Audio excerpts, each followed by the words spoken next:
thank you, Jen, for having me. Marcos Marrero, Chief Information Security Officer for H.I.G. Capital, a private equity firm based here in South Florida with operations around the world.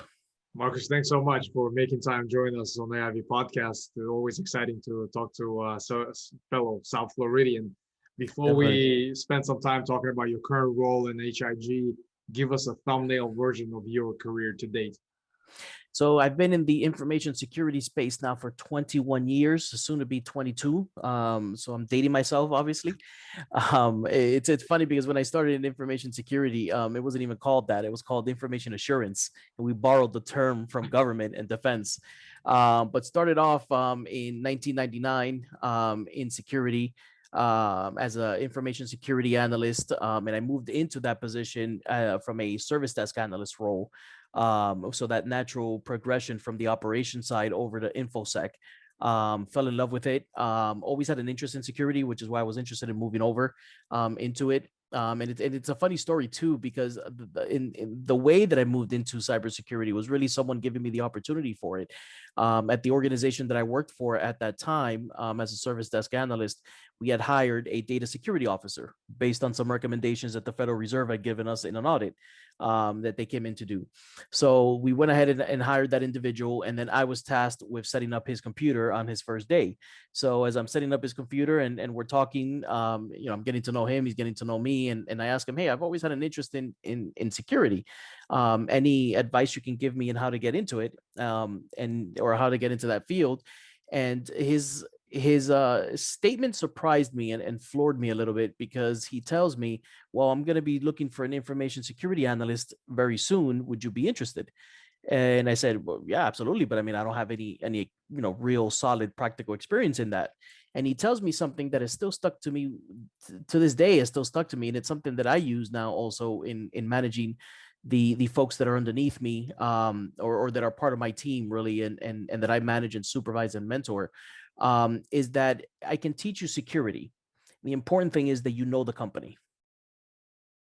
So it was very interesting, because I've actually have a recent hire about 2 years ago was one of our service desk analysts moved over into our group on the information security side.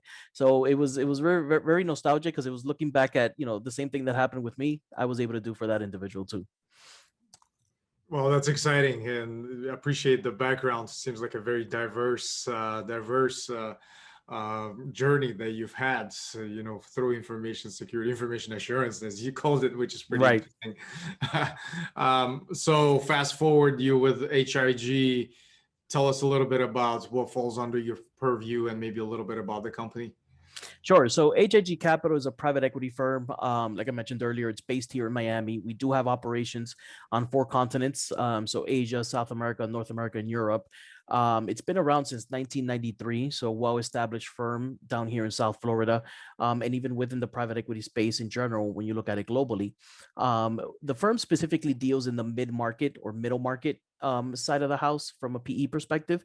So you won't find companies under our portfolio that are recognizable names or very large organizations. We deal more around that medium-sized enterprise or medium-sized sort of corporation. So what basically, what you do in private equity, and there's a great saying with it in order to explain what private equity does, because a lot of people are not very familiar with what you do as a private equity firm. But the way I like to frame it is in the same way that people flip houses, we flip companies. So in very simple layman's terms, we'll buy a company, fix it up, and then sell it for a profit. Well, that's very interesting, very unique space as well, even though it's on a global scale. I think it's very interesting. Right. So with, just overall, you've been in information security for quite some time, for a few years. You've seen the industry evolve in all kinds of different directions, technology trends, the recent developments, and so forth. What are some of the trends that you're very excited about from your industry perspective? What are you researching? What is the next big thing, in Marcus's book?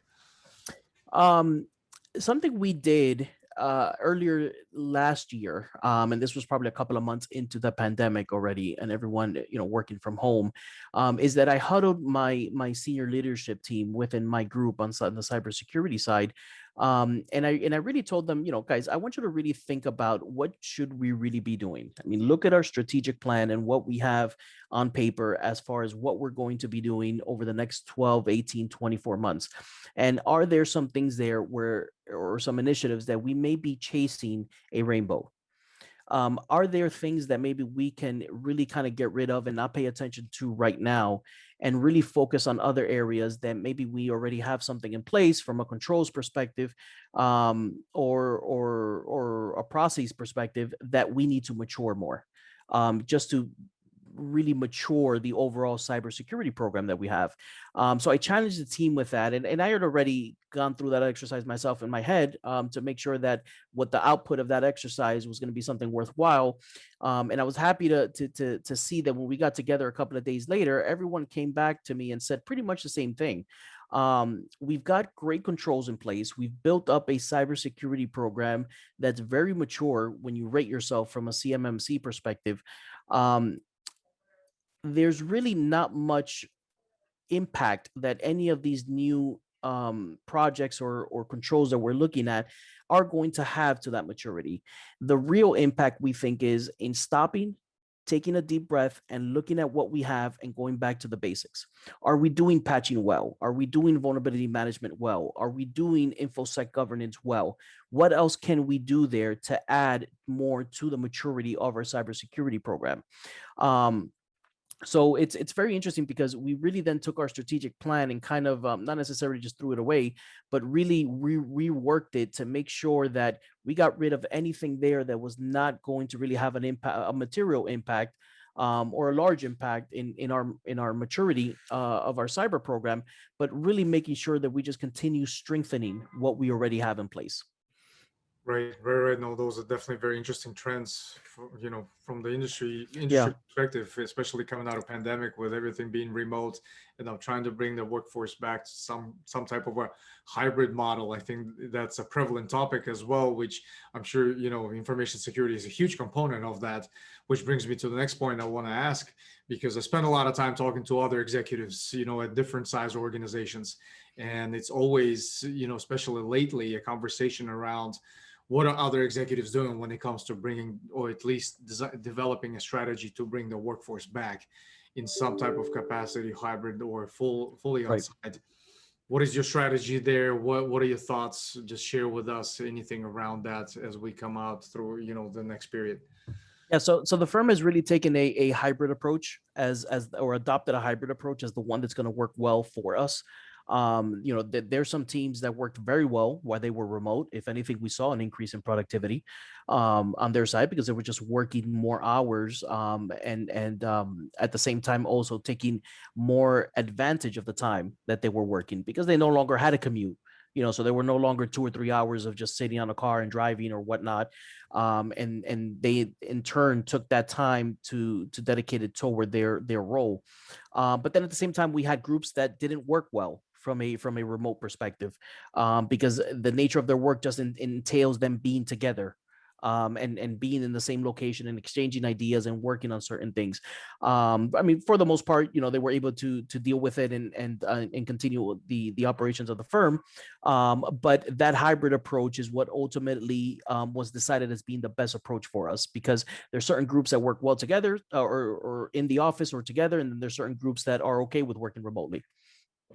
Right, right, absolutely. It's going to be interesting how things shape up through the next period, especially this year and early next, with a lot of companies, experimenting with a lot of these, type of strategies. So that Right, sounds very exciting. right. So to shift gears on you a little bit, the topic of talent acquisition, the war for talent out there is real, with, Ken being that candidate-driven market, especially something, niche as information security. I would imagine that's also highly competitive. And so curious to get your take on what are some of the strategies or practical recommendations that really help you succeed in the space of attracting the top talent to your teams. So it's very interesting because we take kind of a different approach from an HIG perspective, in where we necessarily don't just see it as a talent shortage. We also see it as an automation problem. Are we fully automating certain things in our environment or tasks or day-to-day operations, to the best of our abilities in order to reduce the amount of workload on our staff and redeploy those staff to more meaningful projects. But then at the same time, using that as a bait for when we are looking for talent and we're looking for a seat to fill, we have conversations with that candidate in where, you know, we describe to them what our environment looks like and what a day-to-day is going to look like for that role, and say that, you know, you're not going to spend 40 or 50% of your time doing these day-to-day operations, you know, be it A, B, C, D, E, F, you know, whatever it may be, but you're actually going to be spending a lot of your time more on project-based and meaningful work.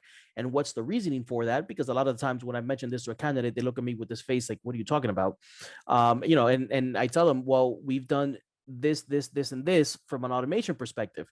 And they're sort of, I wouldn't say flabbergasted, but they're sort of impressed. And it's not, listen, HIG, we are not perfect. You know, we're a great organization, and I don't say that because I'm biased and I work for them. But, you know, we have done a lot of work to really make sure that we automate as much as we can internally and make the lives of our staff as easy as possible. So that's something that we use from a talent perspective to attract those folks over to our side. On top of that, also, I'm very, very happy with HIG in that we really are bleeding edge from a technology perspective, because we're not a very complicated IT environment in where we have a lot of core systems, for example, that you would find in other areas within the financial vertical, be it retail banking or corporate banking, for example. We're very simple from a technology perspective, which then in turn allows us to really implement a lot of these cutting edge security technologies that we see we do have a need for it, obviously. You know, it's not like we're out in the market buying anything and everything that comes out. But when we do buy something, you know, we are able to implement something that's very new, very bleeding edge, very enterprise, and you get to have some fun, you know, as a security engineer or as a, you know, an infosec analyst or whatnot, because you get to touch these technology applications or security technology applications that you may only find in very large organizations.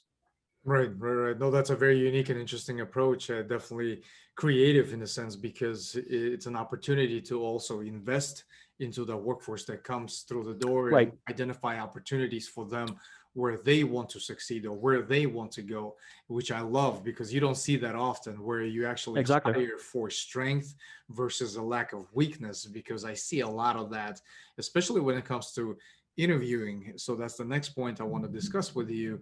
It's I'm yet to meet anyone who's really good at interviewing. It's a difficult space. It's a combination of art and a science, right? Very much. Some people think they're really good at that, but at the same time, you know, to increase your batting average when it comes to interviews, it takes a lot of practice and it takes a lot of kind of that muscle memory and be able to create that environment for a two-way street, a conversation. Share with us your thoughts on your approach for interviews. What does the interview with Marcus look like, and more importantly, what are you focused on when you hear someone's responses? So one of the things I like to do when I'm interviewing, and I do this pretty much with all of them, and I've actually done an experiment where I've not said what I'm going to say now versus other interviews, in interviews where I have said it, and I have seen a stark difference in that. And what I'm going to mention is on this approach that I take is when I interview a candidate, the first thing I tell them is this is a conversation. This is not me asking you questions and me expecting for you to say the right answers. This is about me getting to know you and you getting to know me. So interview is very much like dating. You need to like us and we need to like you. So the moment I use that, I notice that that candidate is already disarmed. They're no longer tense. They're no longer nervous. They're eager to just have a conversation and just talk.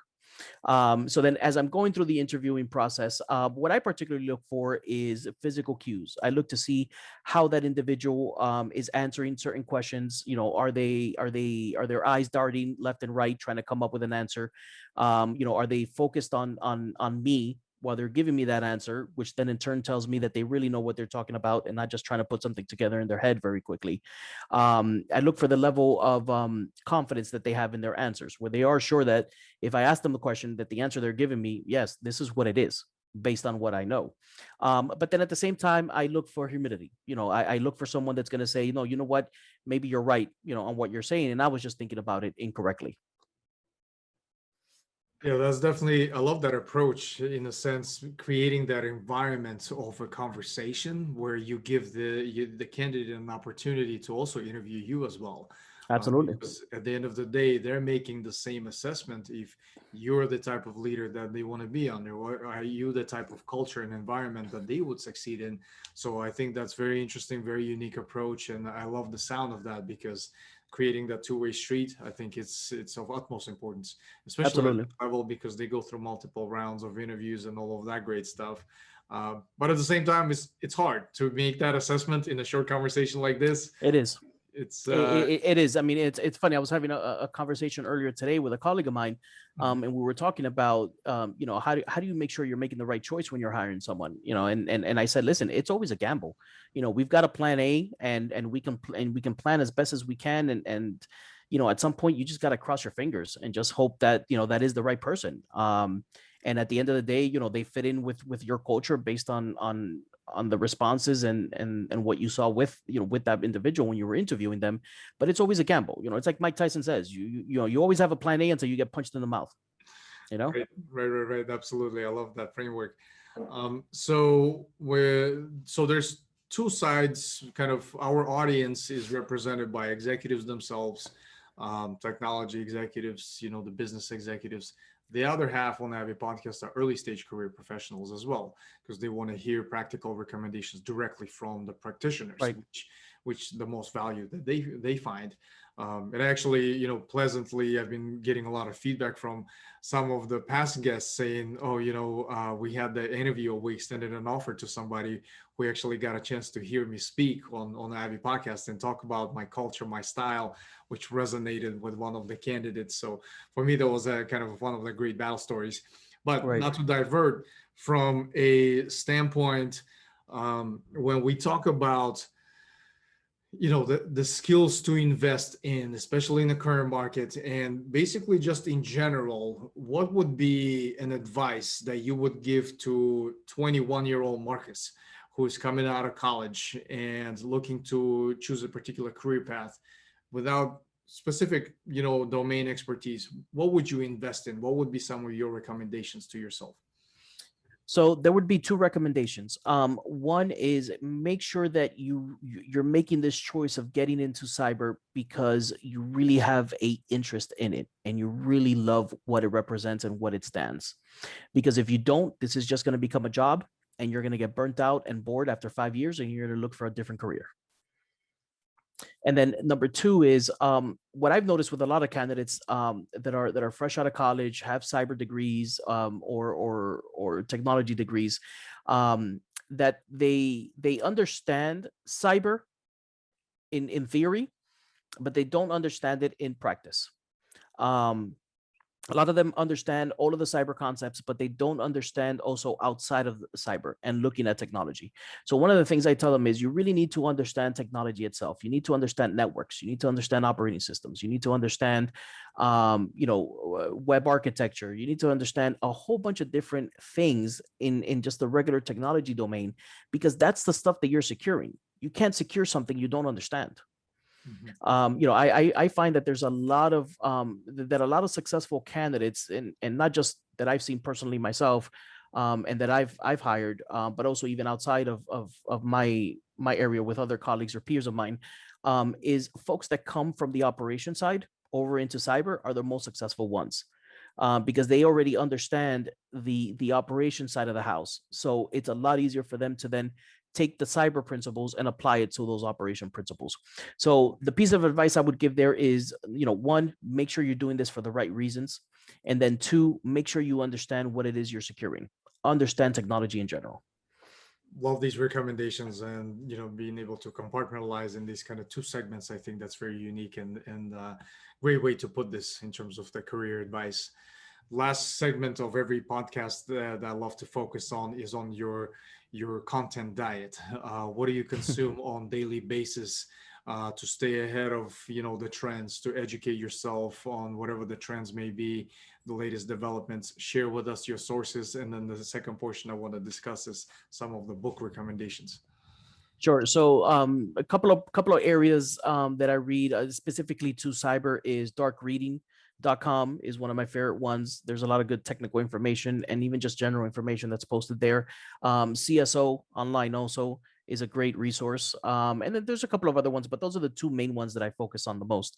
Recorded Future does have a great newsletter also, that they send out on a daily basis. And there's a lot of great information there, not just for someone as a CISO, but then even that same newsletter can be digested by also an InfoSec analyst or someone in security operations, because they've got good technical details or articles there also. And then just some general ones too is the New York Times. That's my go-to. And also Bloomberg. Great recommendations. With so much information overload being thrown at us in all kinds of different directions. I'm always fascinated to talk to people about, techniques and strategies that they use to create their own little bubbles and what they let their minds be exposed to, which is very difficult to do in this environment. It is. Last but not least, is there a book that you always recommend to others, and why is that? Who Moved My Cheese? That's the one book that I always recommend. It is a fantastic book in order for you to learn how to deal with change. Change is constant. Change will always happen. Change will always happen even after you're long gone, and none of us are here anymore. And then, and there's other, next generation after us, that's alive. Change is it's a constant, as they say. It is always going to happen, and the faster you can adopt to change and learn how to deal with it and use it to your advantage, the more successful you will be. Love that recommendation. Definitely a classic. And for our listeners, we'll make the links available in the show notes. Marcus, can't thank you enough for this very short and insightful conversation. Personally learned quite a bit. What I love doing with all of my guests is do a follow-up recording in about a year, see how much of change transpired, revisit the conversation from a year ago, and see if everything we've discussed still makes sense. So I'm definitely looking Absolutely. forward.